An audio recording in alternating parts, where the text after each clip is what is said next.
Okay, so the Miami Grand Prix just happened, and wow, that Ferrari radio exchange, right?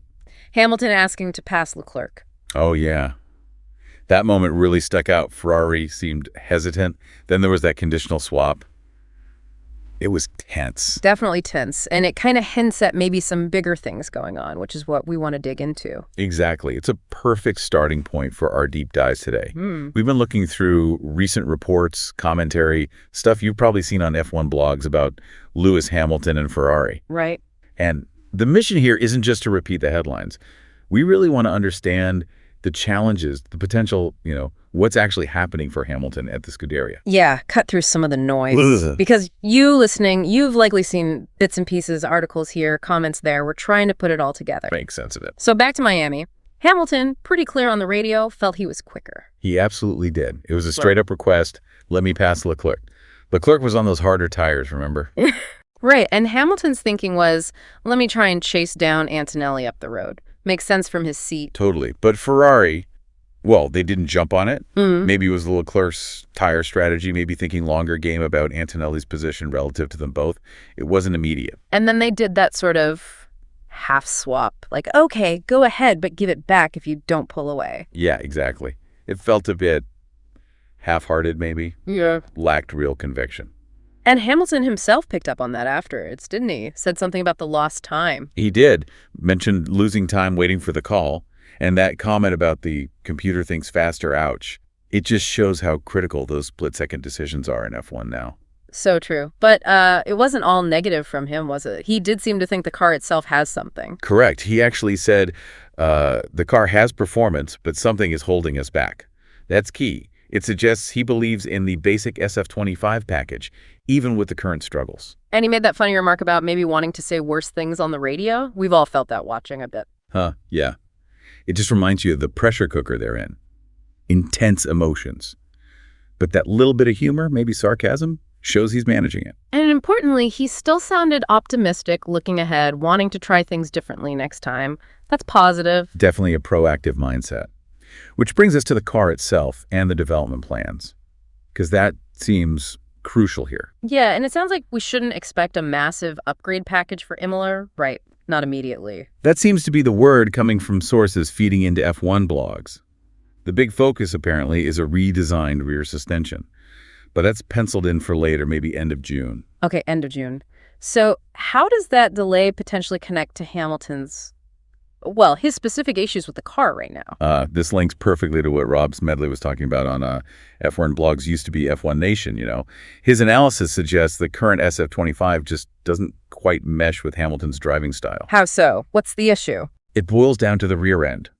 Smedley says Hamilton needs, like, a super stable planted rear, especially in those medium and high-speed corners. That's where he built his confidence. Right, so if the back of the car feels loose or unpredictable, it throws him off. Exactly that. If the rear is moving around too much, he can't push to that absolute limit we know he has. It's fundamental to his technique, honed over years. Smedley also noted, interestingly, that Leclerc seems maybe a tiny bit better at managing the car as it is right now, especially over one flying lap.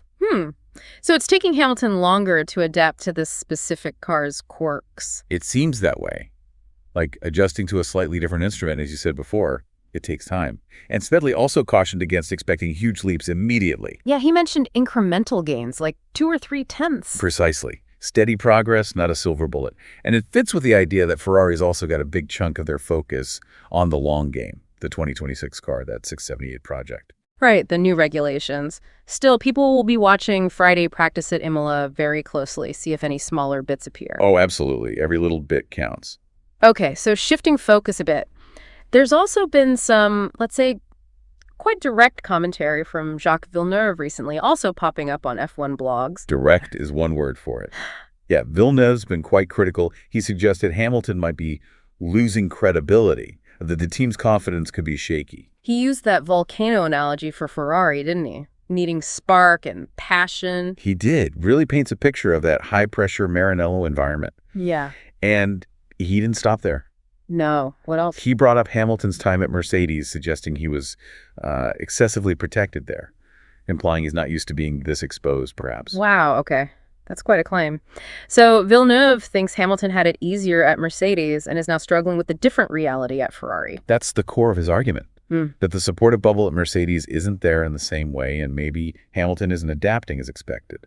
But Villeneuve wasn't blaming only Hamilton, right? He mentioned the car pace, too. Correct. Important point. He did acknowledge Ferrari's overall pace wasn't stellar in Miami, pointing out that Albon and the Williams finished ahead of Leclerc. So it's not all on Lewis. Okay, so it's a complex picture. Did Villeneuve offer any solutions or just criticism? He suggested Hamilton needs a new family and new energy at Ferrari. Basically, don't try to replicate the Mercedes experience. Find a new dynamic, something fresh to energize him. Interesting perspective. But despite all this chatter and the obvious challenges, Hamilton himself sounds quite upbeat, publicly at least. He really does. He said he was satisfied with his Miami weekend overall, even finishing P8. He mentioned how tough it was coming from 12th. Yeah, hard place to start. And he specifically felt good on the medium tires, felt the car had potential waiting to be unlocked. He even said he enjoyed the race itself. Which, given the result and the radio calls, is quite something, maintaining that positivity. It is.